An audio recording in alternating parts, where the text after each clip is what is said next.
Amen, reactor. So we back with chapter 36. He was waiting with the door open. Carl's Luger pointed at me, a look on his face that was pure mad-eyed meth. Oliver was shirtless now, with exposed scalp sweating. His hat and his sweatshirt shed. His torso was scarred with more racist ink. There was a tattoo across the left side of his chest, as lightning bolts on his ripped stomach. His body was a monument to hatred and ignorance. I raised my hand, thought of Stevie in it. Inside, he said, if you're not alone, I'll kill everyone right away. I'm alone. We'll see. As I crossed the threshold, I saw the kid sitting terrified in a chair by the window. Yulie sat across from him on the couch, her eyes down and her hands in her lap. She did not look up at my entrance. I felt the gun touch the back of my head. I took in the surrounding. It was a narrow railroad apartment with the kitchen in the middle, the bedroom in the back. On a small dining table there was a mound of white crystal, a razor, and a cut straw. Don't worry, buddy, I said to Stevie. I'm here. You hear that? Said Oliver. He's here. Aren't you happy? Now you can watch him die. Hello, Yulie, I said. She pretended not to hear me. Oliver shoved my back, pushed me over to the sofa. Down, he said, next to her. Yulie couldn't bring herself to look up as I lowered myself onto the cushion next to her. She looked lost in the abyss of regret, perhaps accounting for all the ways she might have prevented this moment. Had there been a point when she could have stopped her abandoned son, when she had learned the truth? Did she know it was her boy behind the murder of her husband right away? I found that unlikely, but by the time she had her way with me in Cass Dungeon, she made her decision. She was going to protect her son, even if it meant sacrificing the lives of innocent friends. I remember her words that afternoon at the bar. We are all Antonian for something, I think. She looked up for the first time and regarded her shirtless, pacing son. Oliver, please, she said. He stopped in the center of the room, swung around to face her, the lugger dangling loose at his side. Please what, mother? Please don't speak to me like a parent. How about that? No one else needed to get hurt. I decided that, he said. You lost the right long ago to tell me what to do. It's far from enough, said Yulie. Please, not the boy. It's not too late. Oliver strode to his mother and whacked her atop the head with the barrel of the gun. She winced, grabbed at her head, tears wild in her tired eyes. It's too late for what? I'll grant you that, he said. Too late for your freak husband, and too late for this prick too. He looked over at me on the couch and raised the gun. I've been waiting for this, he said. I told you I was a fan. Fan of what, I asked? Of insanity, of suffering, of fear. Our specialties, right, Duck? Why the kid, Oliver? Why didn't you kill me quick like the others? He seemed to brighten at the question, eager to offer explanation for his madness. Excuse me for a moment, he said. I'll be right back. He went to the two-seat table with his mound of drugs. He faced us, kept one hand around the lugger, and he bent and cut thin white lines with the other. He set the razor aside and reached for the straw. I thought about lugging for him in a moment of the meth distraction, but Oliver raised the gun at me as he leaned down and snorted. Ah, he said, that's better. Now where were we? He rubbed at his nose and went to Stevie in the chair by the window. Don't do drugs, he said to him. Anyone ever tell you that? No one told me. My mother abandoned me. My father was a user himself. And how was I supposed to know? He reached out his tattooed fingers and rubbed his knuckles over Stevie's face. He crouched down to meet his eyes. Are you scared? He asked. Stevie, God bless him, shook his head. No, impressive. Most little boys would have pissed themselves by now. But not this rich punk. He swung back around. You teach him that, Duck? To be a little badass? You didn't answer my question. Oh, yes, why not kill you quick? Why get the boy involved? That part, the latter, was Abner's idea. He thought it would be enough. Your daddy told me he hates threats, I said. My daddy, he asked. He told you that, yeah? Sweet Daddy Evie, he laughed. In exchange for taking his name, he promised to take care of me, to leave me much of his fortune in exchange for his name and a few other things. At that, Oliver thrust his hip lewdly. All I had to do was close my eyes and let him lower my pants on occasions. No big deal, a mouth is a mouth, right? I was forced to do worse for less as a kid in that home. He turned and leered at Stevie. Is that what your relationship is like with this guy? He asked. Don't listen to him, buddy. I said, he's crazy. I know, said Stevie, staring back at him. Oliver took a step towards him. I stood.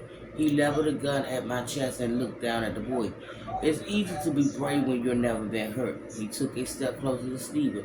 Don't touch that boy, Oliver said Euley. He swaddled his shaved head to face her. Maternal instinct kicking in. A little too late, don't you think? If you touch that child, we will both be on you, she said, glancing at me. You can't shoot us both at once. This little shit really means more to you than your own blood, he asked. You never fail to disappoint. You took my husband, Oliver. Isn't that enough?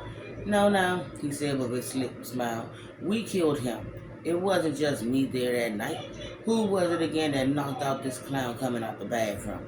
Yuli looked away, avoided my gaze.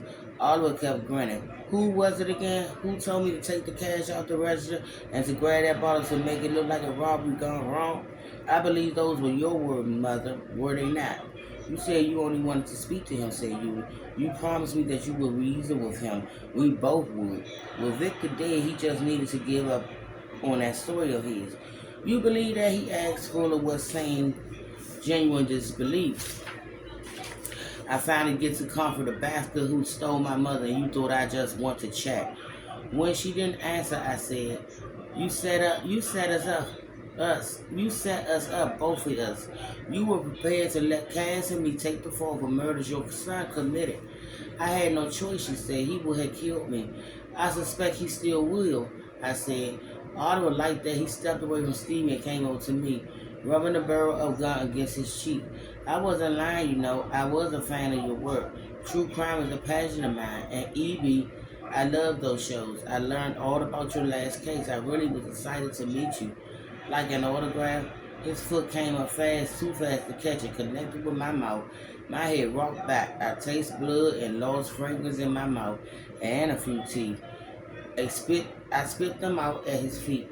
He came close and delivered another kick to my stomach, blasted the breath out of me. You were lucky the cops were there that day, he said. You might have a few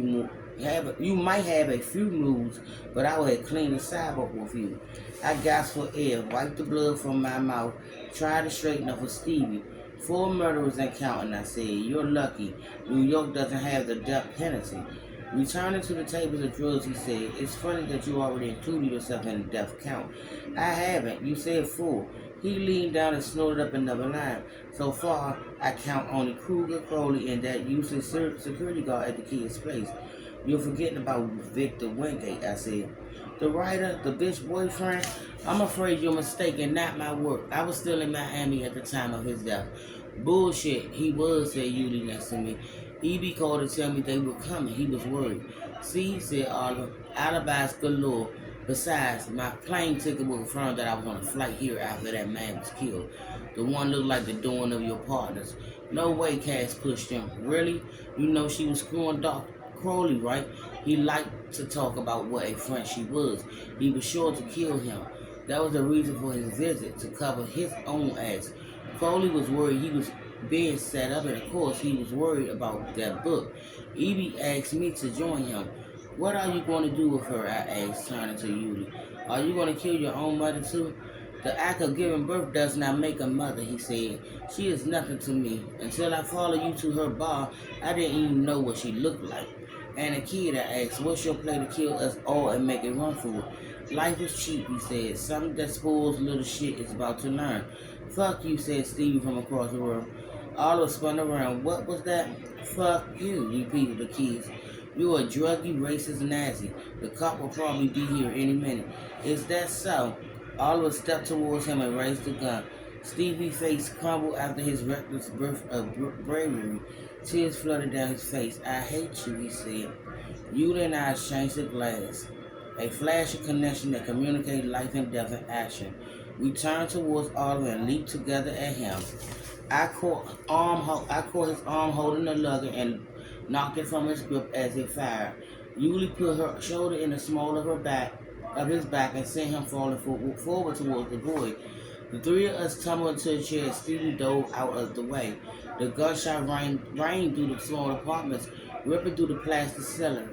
Oliver rolled and flung his limbs at us, fighting back in all his meth-fueled fury. His elbow met his mother's head and sent her falling back. I kept hold of his right arm and twisted behind his back, ignoring the pressure point limit, and kept twisting until I heard it pop. But his raging survival adrenaline blocked out the broken bone, and his fights increased. I went for his eyes next, trying to gouge them out and blind his assault. Like the broken arm, a blinded eye didn't slow down. He was stronger than I was. The dope pumping through his veins gave him superhuman power.